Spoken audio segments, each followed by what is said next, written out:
प्लासी की लड़ाई में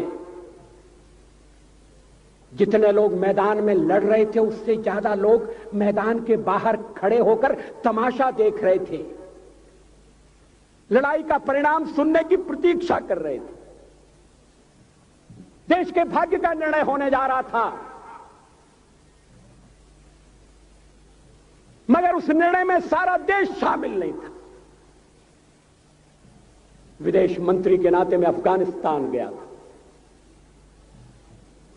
आपको सुनकर ताज्जुब होगा, अफगानिस्तान के अपने मेजबानों से मैंने कहा मैं गजनी जाना चाहता हूं, गजनी।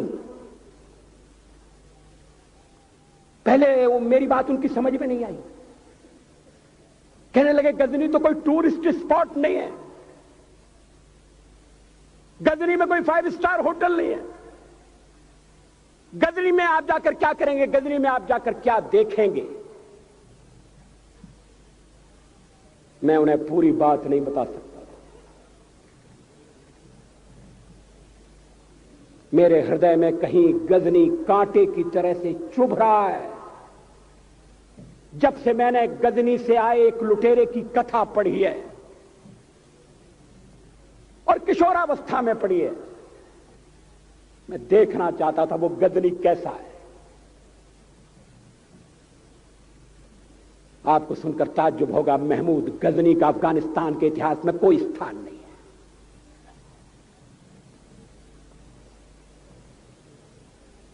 गजनी छोटी सी जगह है, छोटा सा गांव है।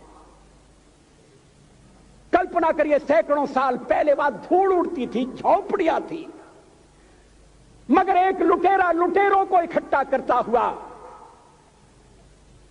सोने की चिड़िया को लूटने के लिए चला आया।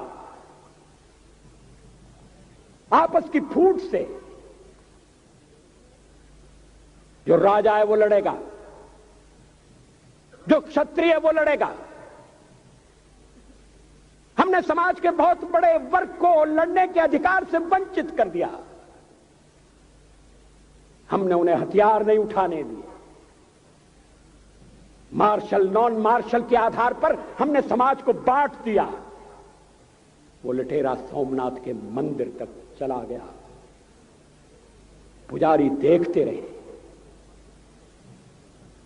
मंदिर की पूजा भक्तों को करना पड़ती है। मंदिर तो एक प्रेरणा का केंद्र है। मैं देशपांडे जी की तरह से नास्तिक नहीं हूं, मगर उनकी नास्तिकता में भी जो आस्तिकता है मैं उसका आदर करता हूं, उसका सम्मान करता हूं। वो जिस आत्मविश्वास से नास्तिक होने की बात कहते हैं, तो मैं उनसे कहना चाहता हूं वो सचमुच में नास्तिक नहीं है। जिसकी आस्तिकता है, जिसका विश्वास है, वो नास्तिक कैसे हो सकता है? विश्वास किसमें है यह बड़ी बात नहीं है, विश्वास है या नहीं। हमने समाज के बहुत से बड़े वर्ग को विश्वासहीन बना दिया।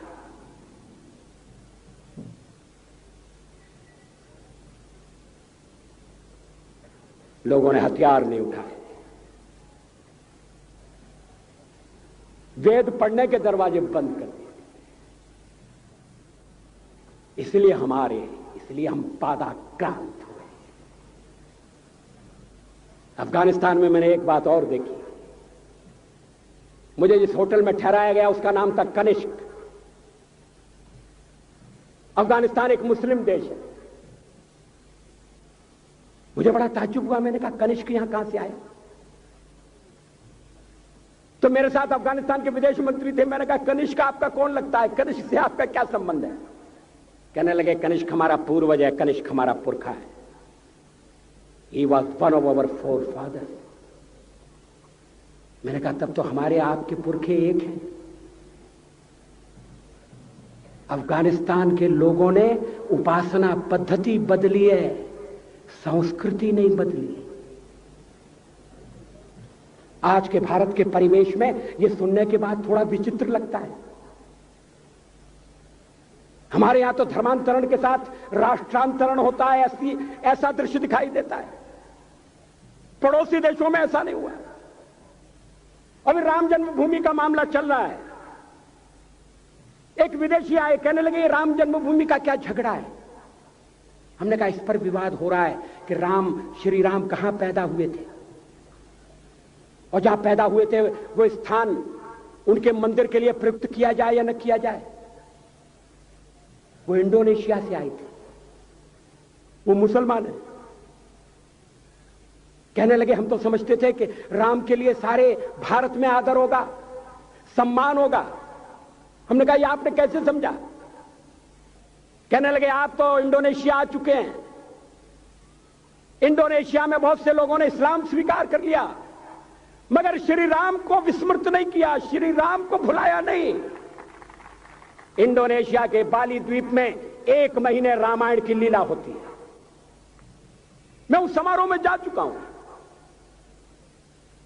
उस समय भी विदेश मंत्री मेरे पास बैठे थे। मैंने कहा ये रामायण ये क्या हो रहा है। मैंने कहा एक्सीलेंसी ये मंच पर क्या हो रहा है। कहने लगे एक्सीलेंसी आपको पता होना चाहिए। हमने कहा मुझे तो पता है मगर मैं जानना चाहता हूं। कहने लगे ये रामायण है, ये राम है, ये लक्ष्मण है, ये सीता है। हमने कहा इनसे आपका क्या संबंध है, आप तो मुसलमान हैं। कहने लगे हमारा संबंध बहुत पुराना है, हमारा तब का संबंध है जब हम मुसलमान नहीं हुए थे। थाईलैंड की राजधानी अयोध्या कही जाती है। थाईलैंड के राजा को आज भी राम कहा जाता है। सावरकर जी ने हिंदू राष्ट्र की बात की, हिम्मत के साथ। बुनियादी तौर पर भारत हिंदू राष्ट्र है।